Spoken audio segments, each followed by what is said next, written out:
Hola, ¿cómo estás? Mi nombre es Timoteo. Good morning. I'm the Reverend Tim Kutzmark. Welcome to the Unitarian Universalist Church here in Fresno, California.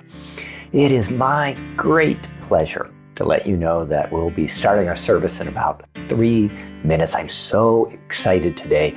We have a guest speaker, the Reverend Dr. Karen Crozier, a powerful advocate, activist, and minister here in Fresno. And she's going to challenge us and make us think and cause the boundaries of our hearts to grow, and hopefully the grasp of our mind will also grow. So 3 minutes, we'll be starting. You have got time to get a second cup of coffee, do a bio break if you want. You can grab a candle or get a chalice if you have a chalice, so that when Karen and Troy invite us into their homes to light the chalice for the beginning of our service, you'll be able to kindle the flame with them. So I will see you back shortly, and bye-bye.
Hola, buenos dias, good morning. Welcome to the Unitarian Universalist Church of Fresno.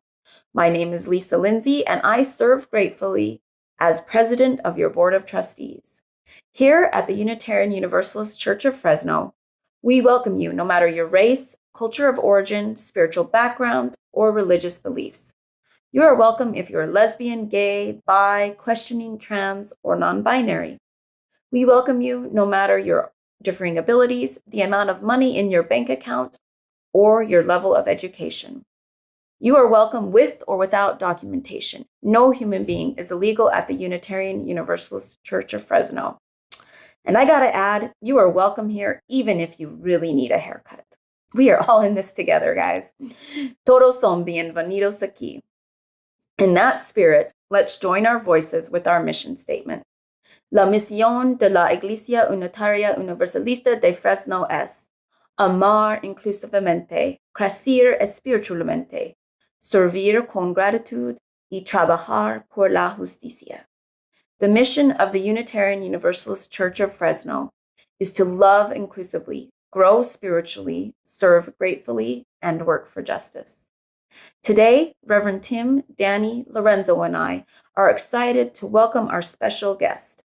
Reverend Tim will give you more details later in the service, but the Reverend Dr. Karen Crozier is no stranger to our church community. We appreciate her for the power of her preaching and the deep theological integrity that infuses it. We appreciate her community leadership efforts in Fresno, which include Black reparations, African American infant mortality, and educational equity and justice. Reverend Dr. Crozier has been a beloved associate professor of theology and served as director of faculty development and diversity at Fresno Pacific University. Today, she will challenge us to consider Mrs. Fannie Lou Hamer's Religious Faith and Ethic, a moral model for manifesting U.S. democracy. As we anticipate this, I lovingly pass you into the musical embrace of today's special prelude, Keep Your Lamps, with Marina, Amanda, Jeremiah, Lorenzo, and Stolen Thunder.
From song to sound to silence to the kindling of a flame. As we prepare to enter Karen and Troy's home for the lighting of the chalice, let us open ourselves to that awesome mystery that is within us, among us, and beyond us.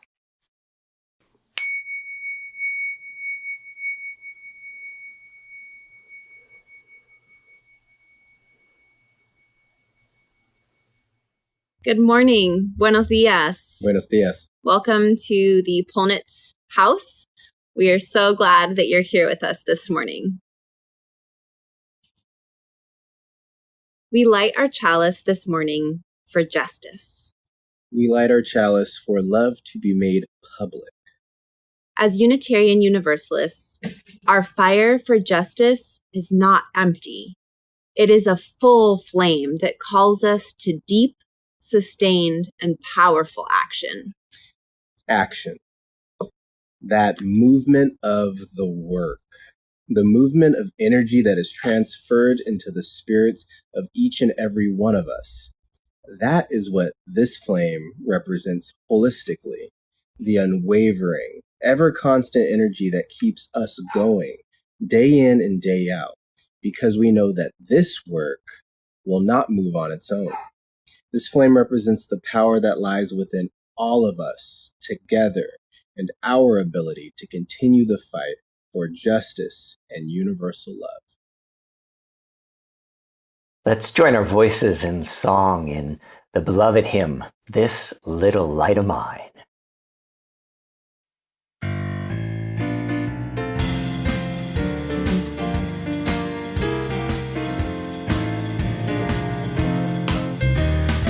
This little light of mine, I'm gonna let it shine. This little light of mine, I'm gonna let it shine. This little light of mine, I'm gonna let it shine. Let it shine, let it shine, let it shine. Everywhere I go, I'm gonna let it shine. Oh, everywhere I go, I'm gonna let it shine. Everywhere I go, I'm gonna let it shine. Let it shine, let it shine, let it shine. Building up a world, I'm gonna let it shine. Building up a world, I'm gonna let it shine. Building up a world, I'm gonna let it shine. Let it shine, let it shine, let it shine. Let it shine, let it shine, let it shine.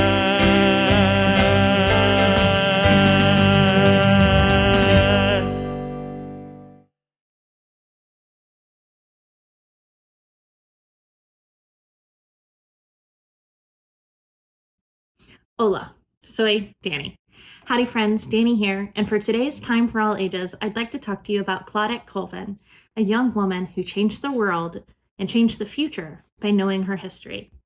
In 1955, Claudette Colvin was a Black girl sitting on a bus when it was demanded of her that she get up and give up her seat for a white person. Claudette, however, couldn't move. She wouldn't move. See, earlier that day, she had been in school learning about Black History Month, and she had heard about Harriet Tubman and Sojourner Truth, and their legacies were sitting on her shoulders.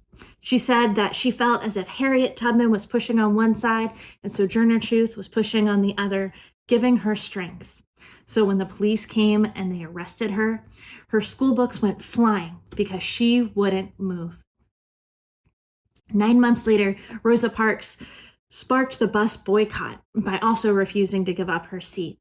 And at the end of that boycott, Claudette Colvin was one of 3 women who sued and overturned the unjust law. See, Claudette allowed her history to give her strength so that she could change the future. She allowed the legacy of her ancestors to embolden her and teach her about how to fight injustice.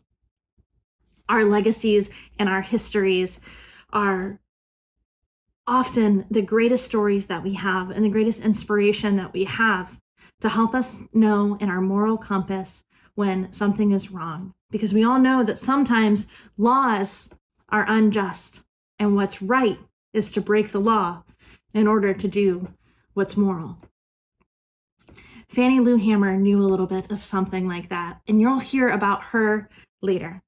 But for now, we're going to hear her sing a song which was taught to her by her mother, which was taught to her by her mother's mother, who was a slave. And her history helped give her strength to change the future too. Oh, run, run, Mona, run, bright angel above. Oh, run, run, Mona, run, bright angel above. If I just had your wing, bright angel above. If I just had your wing, bright angels above.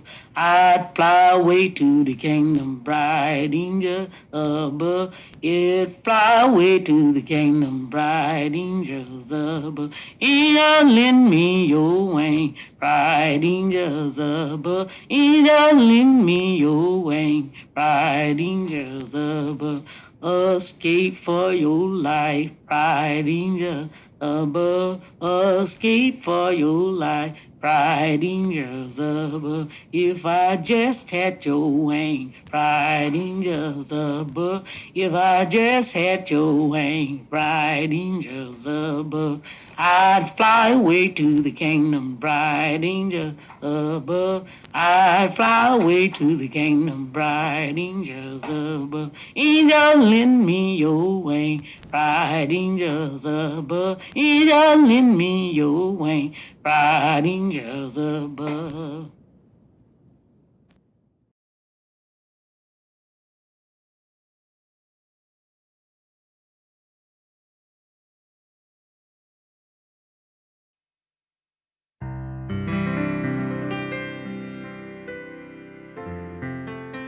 Music has the ability to cause us to feel such powerful, powerful emotions.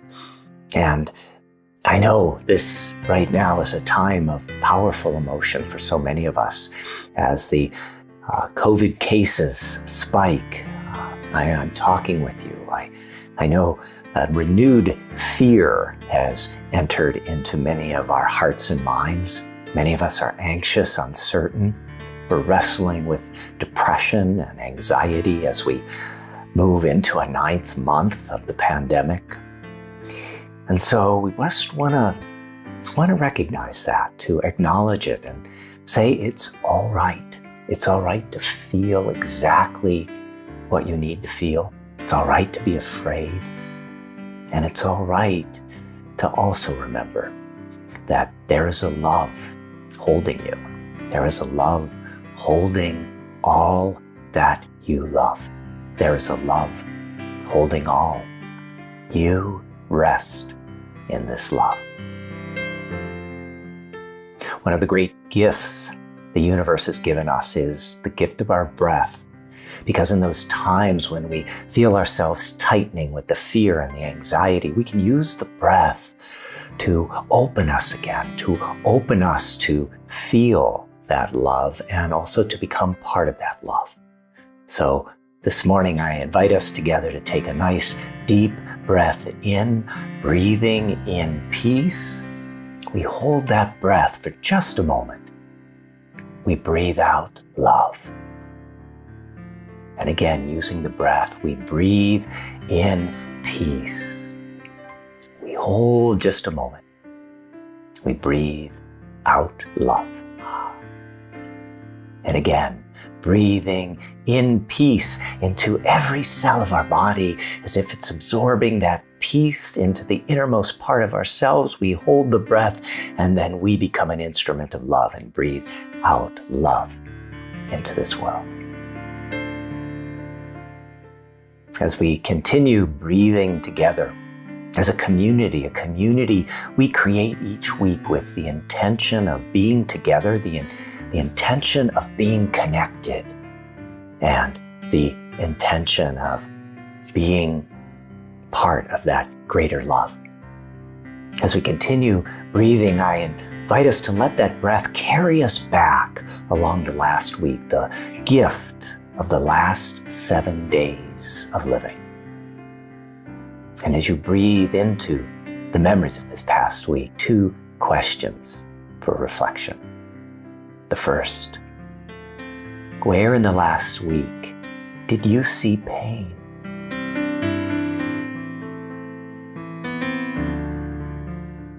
Where in the last week did you see caring?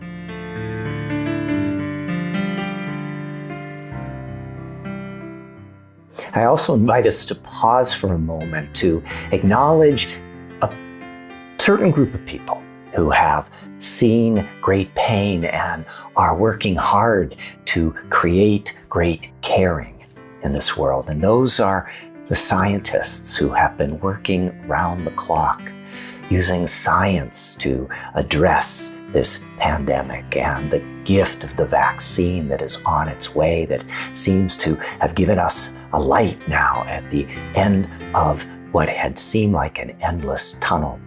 And so I'd like us to lift up in thought, in appreciation, and prayer all the scientists working so hard, and also all those who are working in labs processing COVID-19 tests so that people know whether they're positive or negative, so they can seek the care that they need, they can seek the quarantine they need.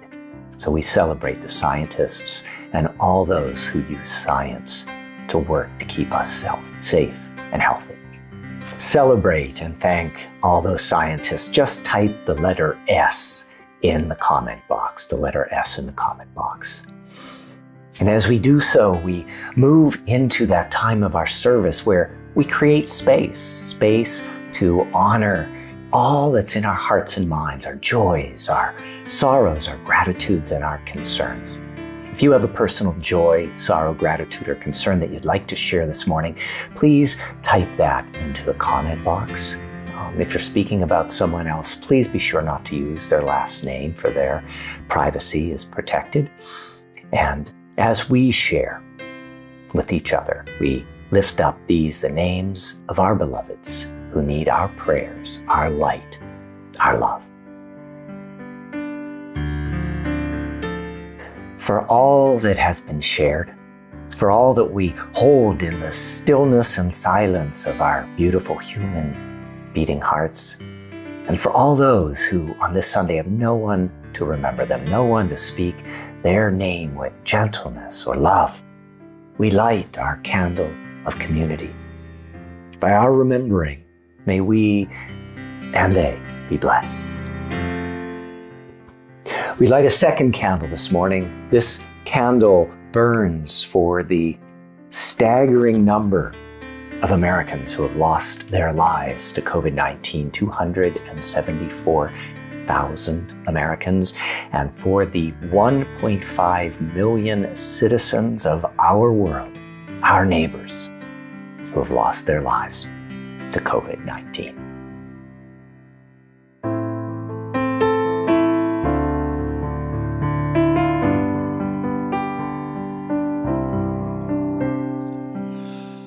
Spirit of life, come unto me. Sing in my heart all the stirrings of compassion. Blow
delicia della vita, arraigame, libérame, fuente de amor, ven a mí, ven a mí.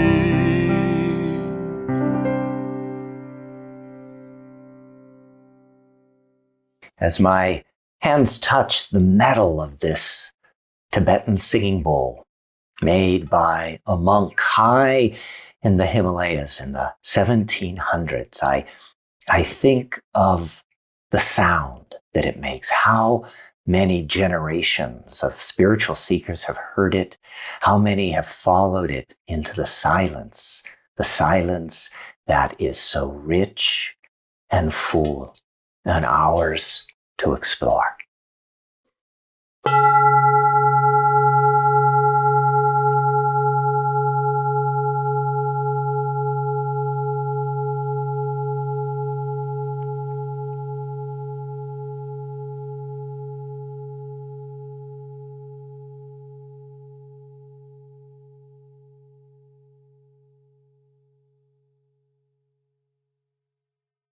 Spirit of life, fuente de amor, be with us this day.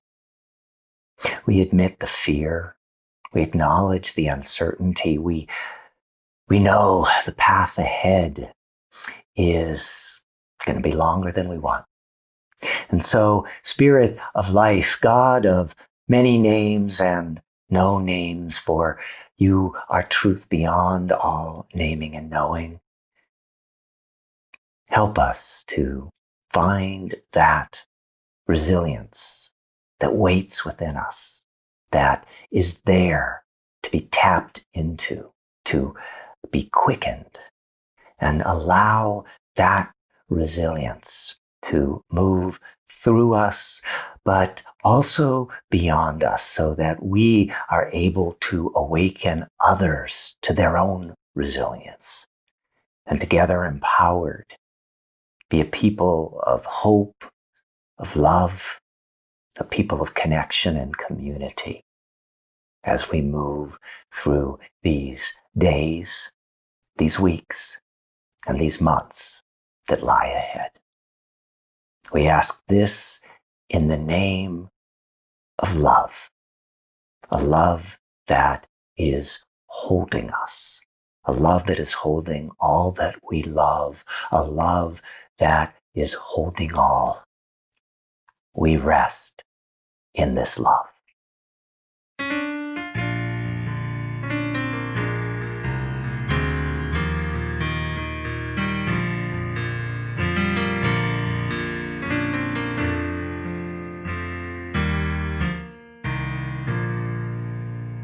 Amazing grace, how sweet the sound that saved a soul like me.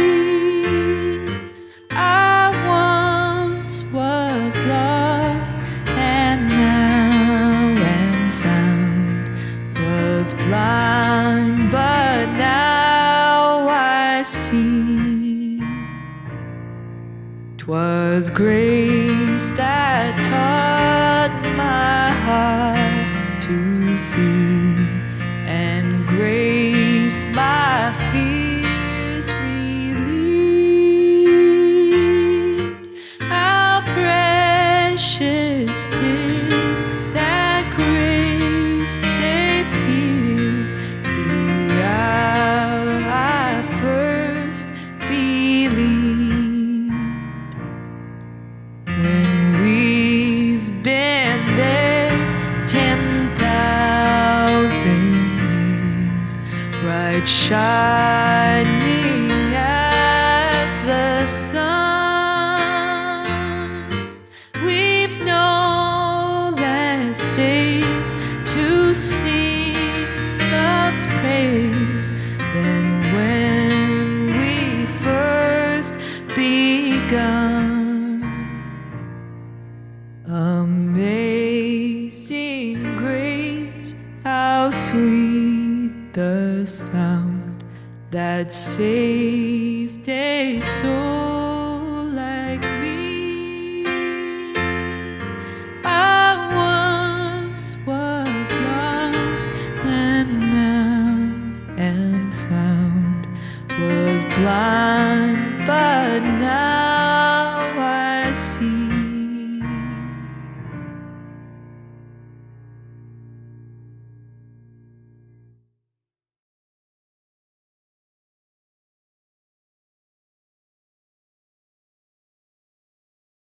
This is called Everybody Else by Jabari S. Jones.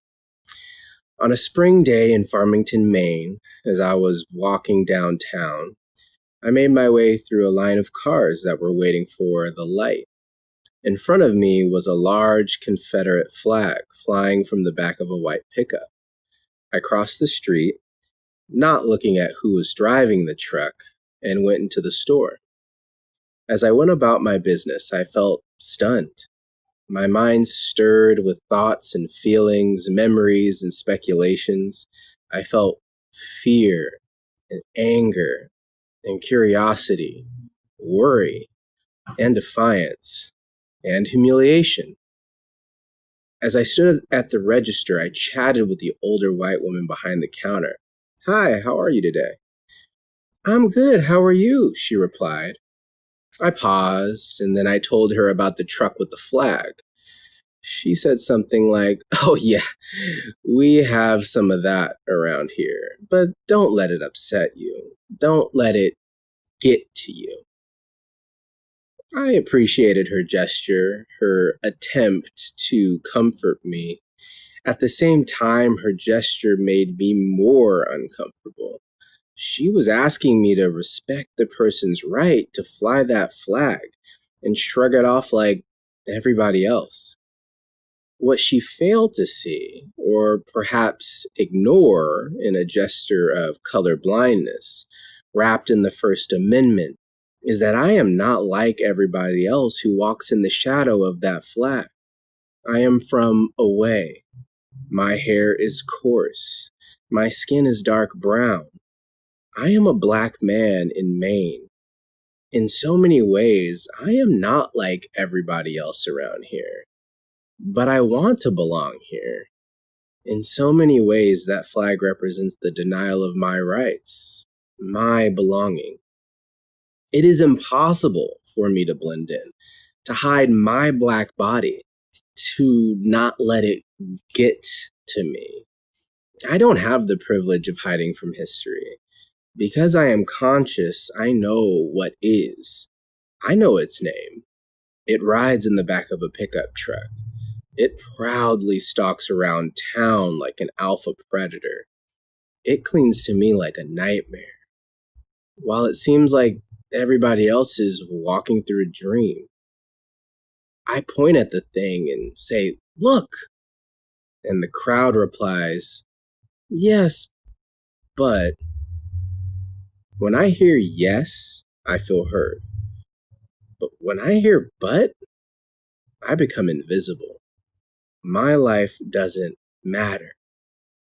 It's this but, this disbelief in the truth of Black bodies, this tolerance for something that is ugly and intolerant, that is the terror that everybody else allows to walk in their midst, a casual terror that I cannot escape any more than I can escape my own body, my own consciousness, a terror that makes all lives matter less. I struggle to wake up from the nightmare and the dream that is its mirror image.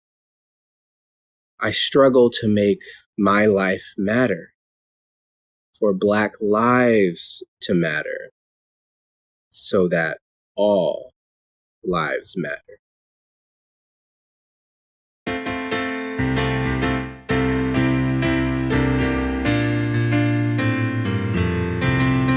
I woke up this morning with my mind stayed on freedom. Woke up this morning with my mind stayed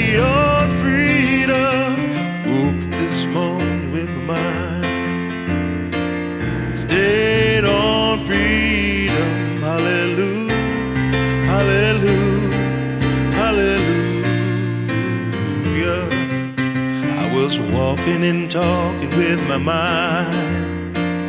Stayed on freedom, walking and talking with my mind. Stayed on freedom, walking and talking with my mind. Stayed on freedom, hallelujah, hallelujah, hallelujah. I was singing and praying with my mind. Stayed on freedom, singing and praying with my mind. Stayed on freedom, singing and praying with my mind. Stayed on freedom, hallelujah, hallelujah, hallelujah. Oh, I woke up this morning with my mind. Stayed on freedom, woke up this morning with my mind. Stayed on freedom, woke up this morning with my mind. Stayed on freedom, hallelujah, hallelujah, hallelujah, hallelujah, hallelujah. Hallelujah.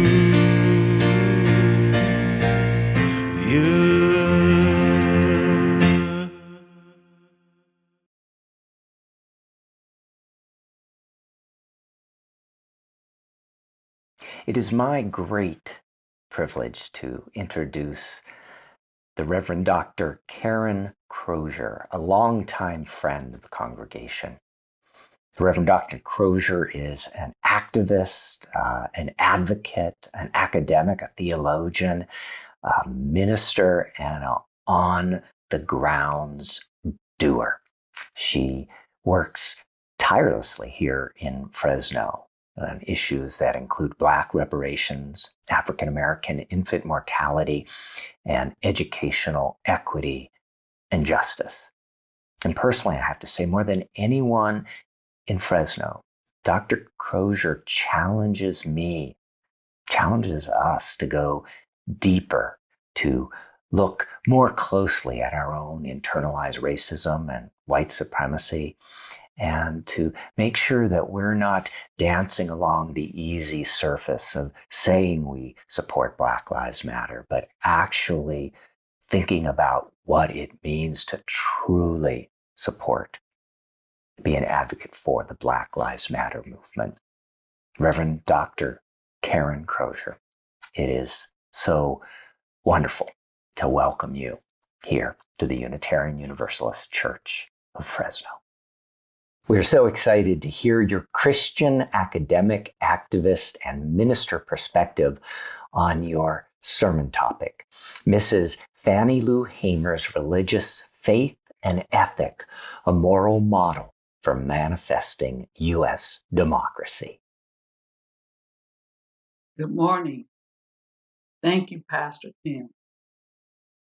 In hope and joy, I greet each of you, family, friends, and guests of the UU Church in Fresno. It is a pleasure to be with you in this recorded virtual worship service and experience.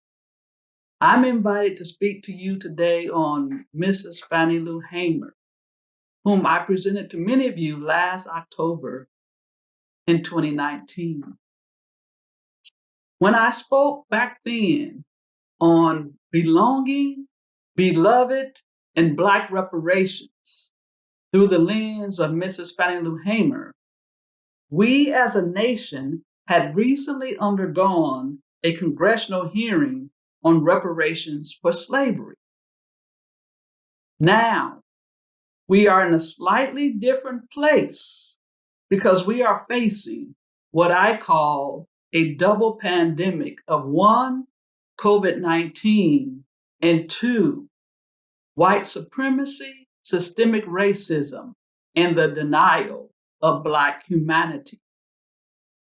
The latter pandemic is not new to the U.S., although it has been rendered visible to the masses, both within and beyond U.S. borders, possibly like no other time in U.S. history.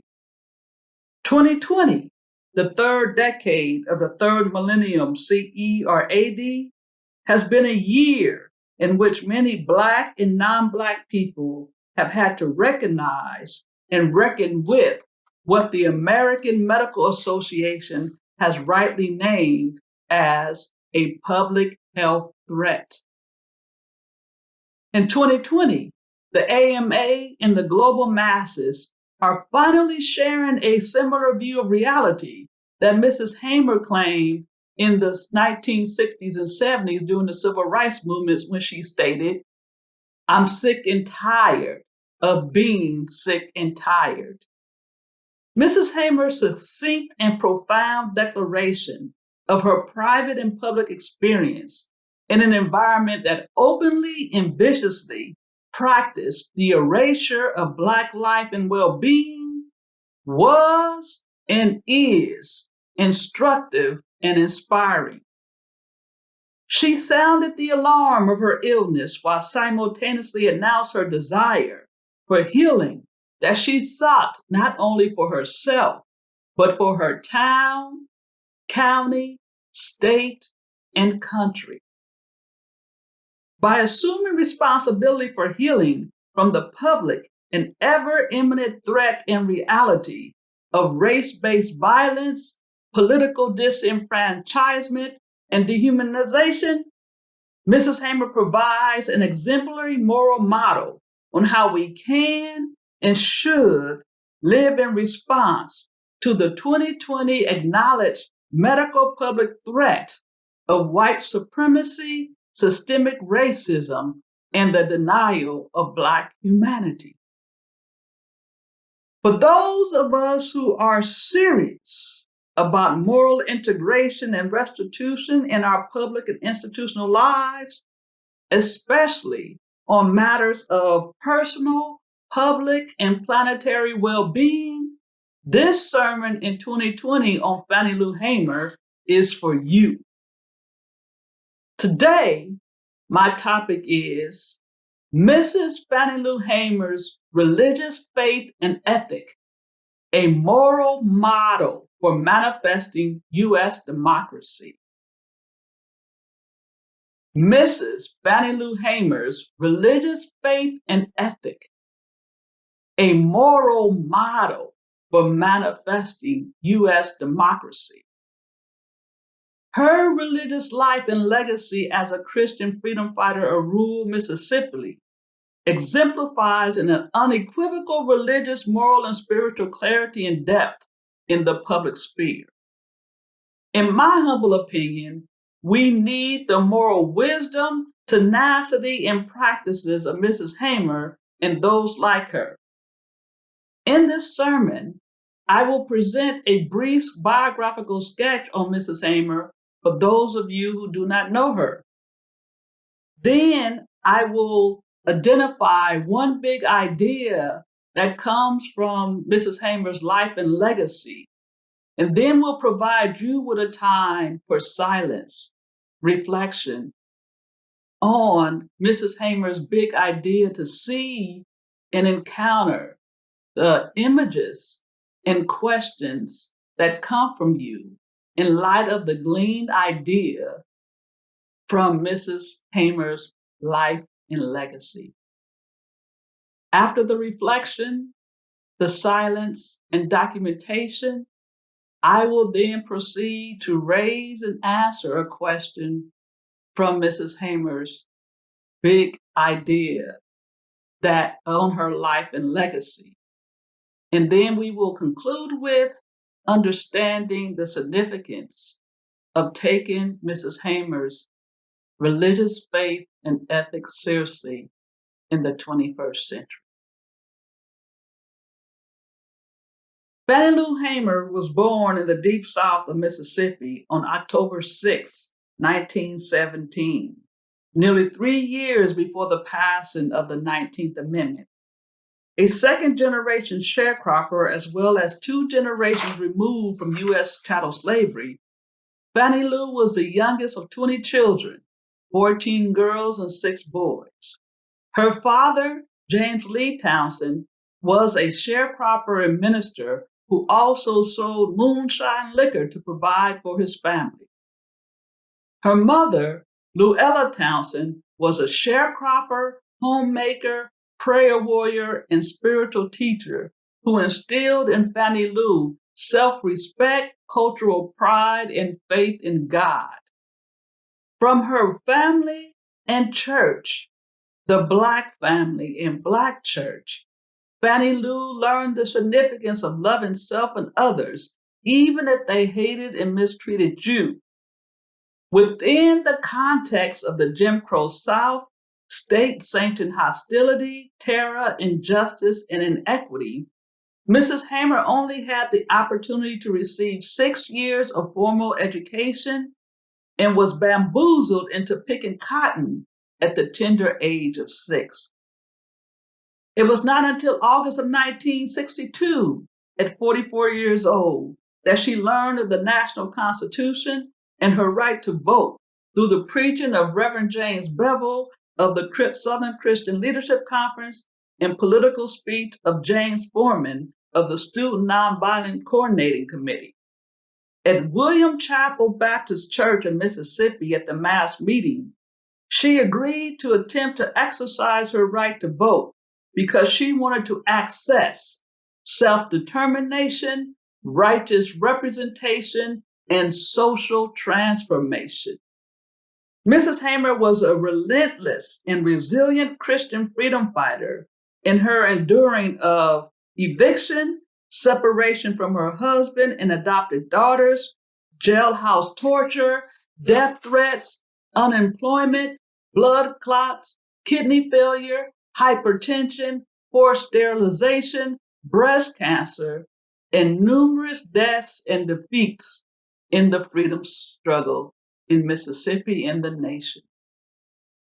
From 1962 to the time of her death in 1977, Mrs. Hamer became a state and national grassroots leader who is today being invoked to guide and strengthen those of us in this current moment. This brief snapshot of her life should help you to understand why Mrs. Hamer stated, "I'm sick and tired of being sick and tired." Now for the big idea gleaned from her life and legacy. Mrs. Hamer's religious faith and ethic were robust enough to interpret and interrogate the Jim Crow South and its predecessor, U.S. chattel slavery, while unabashedly integrating or infusing them into the social political landscape and mechanized structures in an embodied, comprehensive way towards a new, healed America. Mrs. Hamer's religious faith and ethic were robust enough to interpret her social and political environment of the Jim Crow South, as well as U.S. chattel slavery, and being diachronic in and throughout time. And then she was able to infuse her moral vision, commitment, ideals into the social political landscape in a way that was embodied and comprehensive towards a new, healed America. Now, I invite you to sit with what are the images and questions that come to your mind as you hear of one who was able to have a robust, profound, religious faith and ethic in public life. I invite you into this time of silence.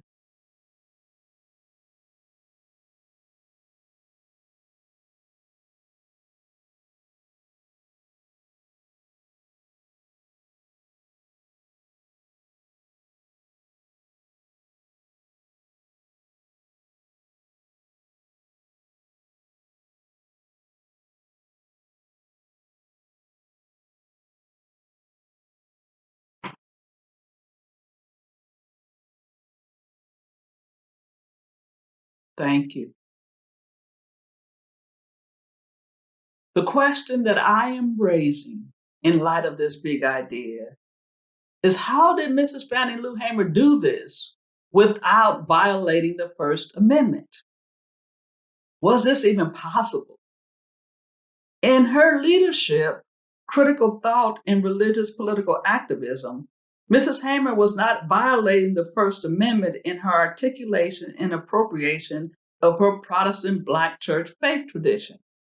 She was not calling for the U.S. to become a Christian state or for the masses to become Christian.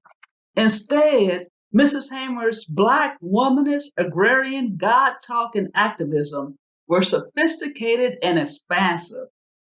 She worked and shared platforms with Jews, Catholics, Protestants, and Muslims, women and men, younger and older adults, atheists, Marxists, and humanists, Black people and white people, rural, inner city, and suburban people, preachers and teachers, politicians and community organizers, the economically impoverished and advantaged, and last but not least, the uneducated, miseducated, formerly educated, and those who had received PhDs, such as the Reverend Dr. Martin Luther King.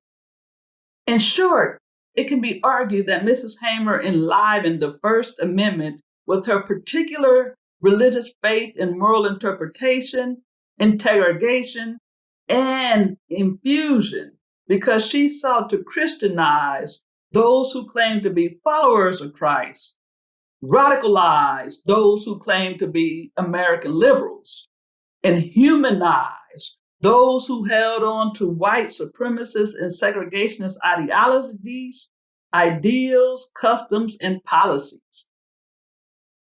Regardless of one's religious, social, and political location and orientation, Mrs. Hamer had two key theopolitical axioms. First, she claimed, quote, Christ was a revolutionary person out there with the people where it was happening. And second, she declared, I don't mind my light shining. I don't hide that I'm fighting for freedom because Christ died to set us free. And he stayed here until he got 33 years old, letting us know how we would have to walk. Whomever she walked alongside of or in front of, Mrs. Hamer's moral ground and authority were clear. Freedom was on her mind and in her soul because Jesus, the poor, oppressed, and politically disinherited Jew of Galilee, lived and died not as a conformist or an assimilationist to injustice in the oppressive Roman Empire of his day, but as a bearer of freedom to those who were ready to follow and believe. Jesus and Mrs. Hamer were among and of the social outcasts, the politically disenfranchised, the economically destitute, who both adhered to a value system and ethos that were countercultural and costly. Yet, according to Mrs. Hamer, Jesus, the anointed one of Israel, showed her and others how to walk the talk unto death. The American liberal was challenged and invited to walk the talk by giving up their lives for a new healed America, regardless of their religious affiliation. The staunch white supremacists and segregationists were challenged and invited to disown and betray a fallacious doctrine of Black inferiority. Christ was neither a white supremacist nor a segregationist, according to Mrs. Hamer's interpretation of him. Moreover, the myth that Black people were satisfied with unjust, humiliating conditions was being exposed and disposed. Amazing Grace, the hymn that was penned by Englishman John Newton during his conversion from being a slave trader to becoming an abolitionist, was needed in Mississippi to convert the Jim Crow segregationists and white supremacists. Mrs. Hamer's religious faith and ethic encompassed everyone in the freedom and justice struggle, I hope you can see. And here are 7 concrete examples 1. She told Vice President Hopeful, Senator Humphrey, that she was praying for him to do the right thing instead of the politically expedient, selfish thing during the DNC of 1964. 2. She called Michael Schwerner, Andrew Goodman, and James Chaney Christ-like because they gave up their lives unto death for the manifestation of U.S. democracy. 3.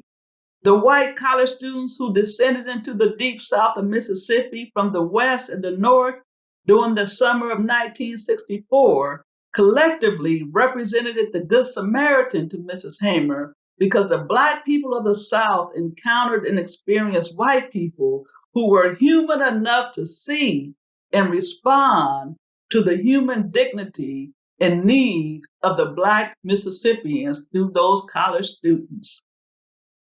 4. When she was challenged to admit her leftist political affiliation, she responded by saying, quote, "I admit I'm from the far left. To be exact, I am 400 years being far left. I don't think it could be any further." 5. When she was tortured in jail, Mrs. Hamer cited a biblical passage to the perpetrators that referenced the divine parenthood and the kinship of humanity. Love was in action in the manifestation of U.S. democracy, even in the jail cell. 6. When she was attempting to register to vote for the first time, it was Mrs. Hamer's singing of the Negro spirituals and hymns that gave the people faith and courage over fear to walk through the white mob and potentially overwhelming presence of the police. 7. On her deathbed, Mrs. Hamer requested to be buried on free land and not a plantation because her life's work was unto Christ, who had lived and died to set people free.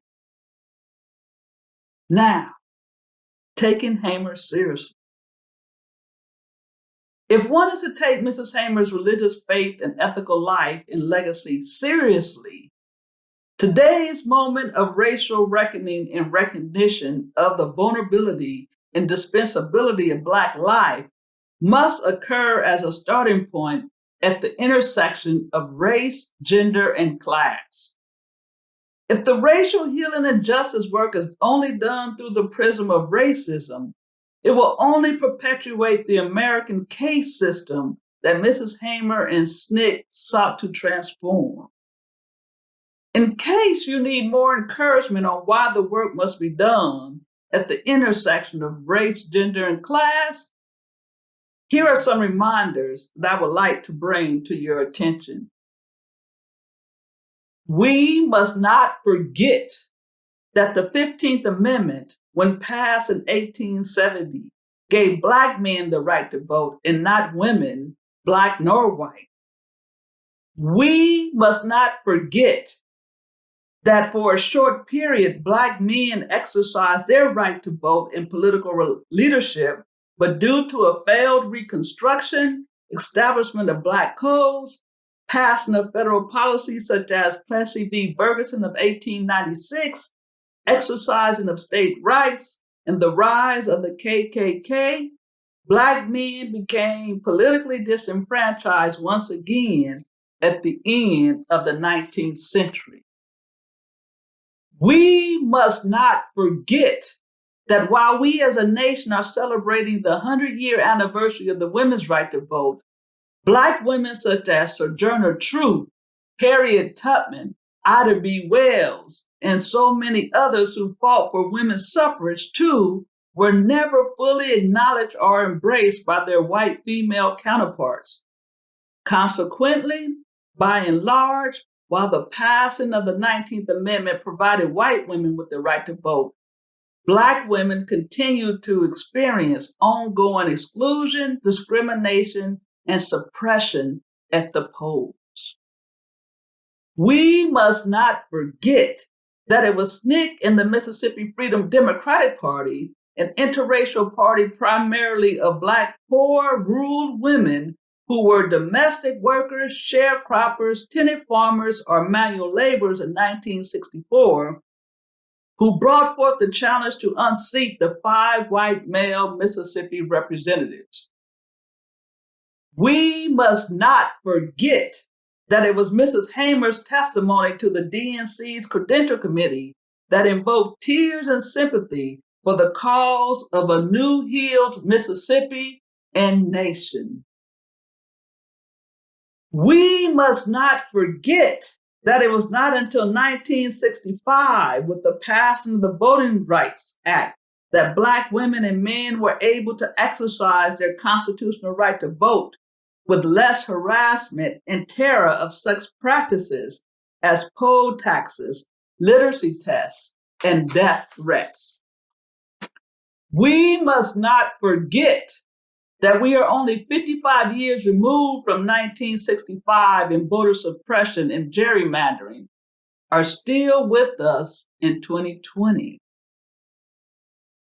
We must not forget that in 2020, our state legislators passed Assembly Bill 3121, the task force to study and develop reparation proposals for African Americans, but Proposition 16 did not pass, which would have reinstated affirmative action in education, hiring, and governmental contracts for non-white people groups and women of every race, ethnicity, and socioeconomic status. We must not forget that Mrs. Hamer, within and beyond SNCC, took on the seemingly immovable edifice of the U.S. case system towards a new and healed nation. Wesley Hogan, a SNCC scholar, argues that, quote, the democratic space it carved out is still there, open, waiting. And in closing, I would like to add Mrs. Hamer's light for freedom, for healing, for justice continues to illuminate the space and invites current and future generations to make it shine brighter and broader. Thank you, and God bless. Do you want your freedom?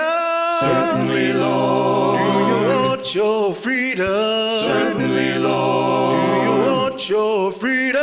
Certainly, Lord. Certainly, certainly, certainly, Lord. Do you hate segregation?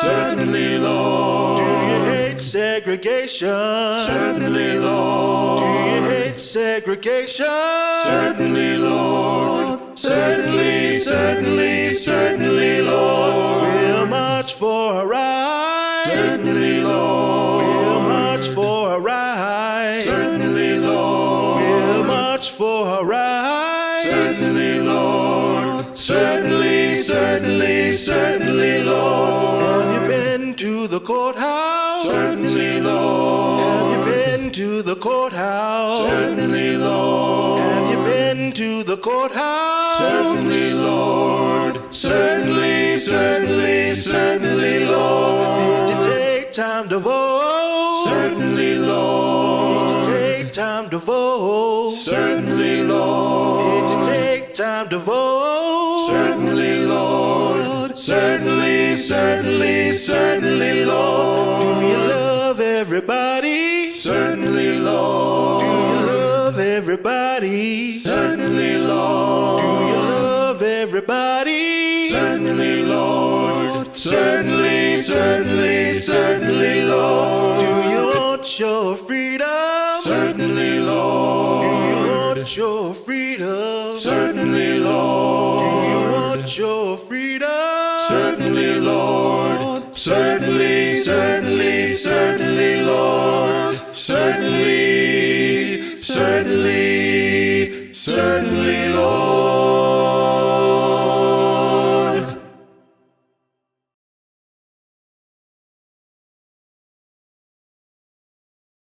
Hello, I'm Karen Polnitz. Welcome back to our home this morning. Thank you so much for giving of your time to be with us today. In the spirit of giving, I want to give thanks for all that this church community has given to my family and I. The Unitarian Universalist Church of Fresno gives me a sense of love in public.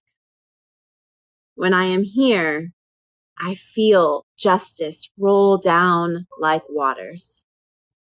In this space, I feel heard, seen, and validated.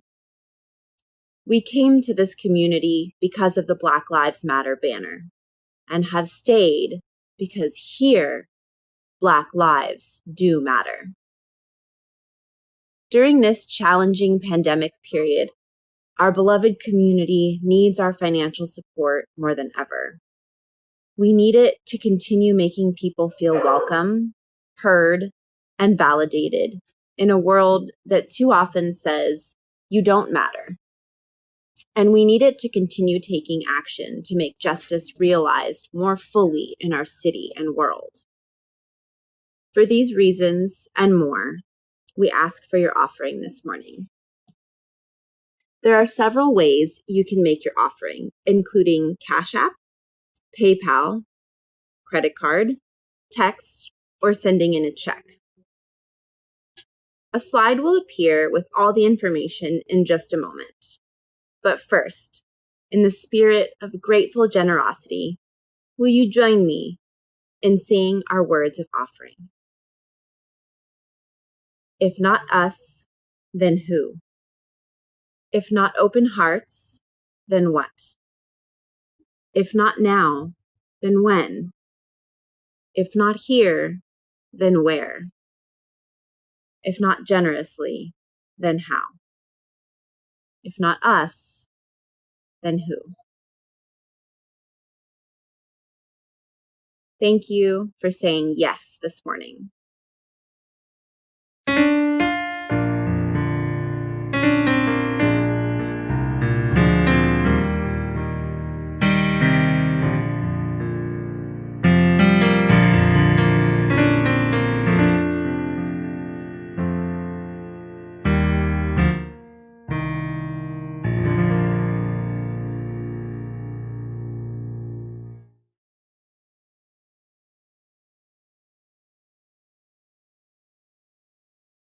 Howdy again, friends. I'm back with a few reminders for you. Right after the service, there will be a question and answer session in Coffee Hour with Reverend Dr. Crozier. You can find that link in the comments below. You might also be interested in reading Reverend Dr. Karen Crozier's just published new book, Fannie Lou Hamer's Revolutionary Practical Theology, Racial and Environmental Justice Concerns. It captures religious life, legacy, and leadership of the Christian freedom fighters during the civil rights movement of the 1960s. We're posting a link in the comment box so you can order the book. Be sure and use the code we're providing to get a 25% discount as long as you order before December 31st. You can also check your comment box for the links to the holidays happenings calendar. There's tons going on in the church this holiday season, so make sure you check it out. There will be a town hall with the Board of Trustees today after service and on Thursday, the 10th, on Zoom to discuss progress and further actions on the modular classroom project. You can find a link to those in your order of service. Now, it's time to reveal the Season of Sweets Holiday Challenge winner for Thanksgiving Pies Week. There was a lot of competition, from apple to banana fee and a little bit of pecan in there, but ultimately the winner was Laura Tolliday's pear tart with a dulce de leche drizzle. It looked absolutely delicious. Congratulations, Laura Tolliday, on being this week's winner.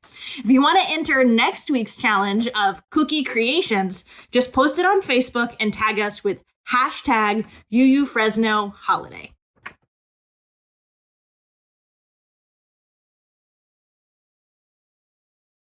Welcome back to the Polnitz house. We are so grateful to have been in time and space with you today. The flame of our chalice, made brighter by our shared energy this morning, lives on long after it is extinguished. May the warmth of its fire remain in our hearts and remind us to make our love public by working for justice in our daily lives. May the sparkle of its flickering inspire us to listen more deeply to the voices of historically marginalized community members, give space to elevate their stories, and take up calls to action. May the gleam of its colors remind us to undo harm by seeking repair and striving to create a better future for our children's children. Extinguimos esta llama, pero no la luz de la verdad, el calor de comunidad o el fuego de nuestro compromiso. Estos los llevaremos en el corazón. We extinguish this flame, but not the light of truth, the warmth of community, or the fire of commitment. These we carry in our hearts.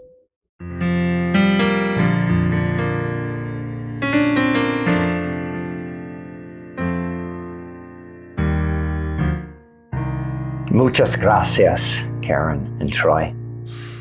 Well, dear ones, we have come to the end of our service. We have closing words, our sung benediction, and then, do stay for the postlude.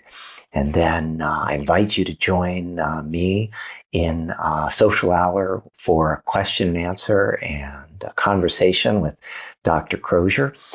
Or you can also go to the Board of Trustees gathering to discuss the future of the portable building that has not yet been installed.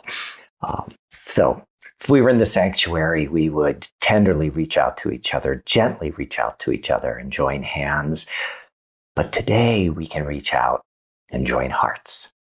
And so I invite you to take your precious hands and place them over that heart of yours, that place of love, of generosity, and of caring. Our closing words come from Robert Mabry Doss. For all who see God, may God go with you. For all who embrace life, may life return your affection. For all who seek a right path, may that way be found. And may you have the courage to take it, step by step by step.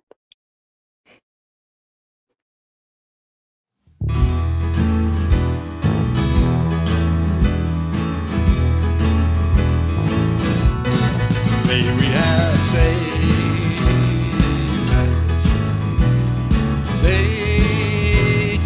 passage. May we have safe passage on our way. Safe passage on your way, brother. Safe passage on your way. Sister, safe passage on your way. Sweet children, safe passage on our way. May we have safe passage. May we have safe passage on our way.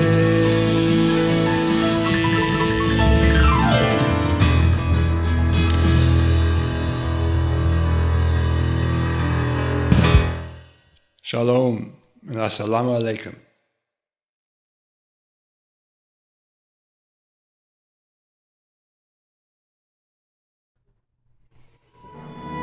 I'm a young black man, doing all that I can to stand. Oh, but when I look around and I see what's being done to mankind, every day I'm being hung to this prey.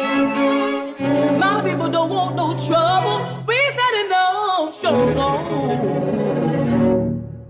I just wanna live. God protect. just wanna live. I just wanna live.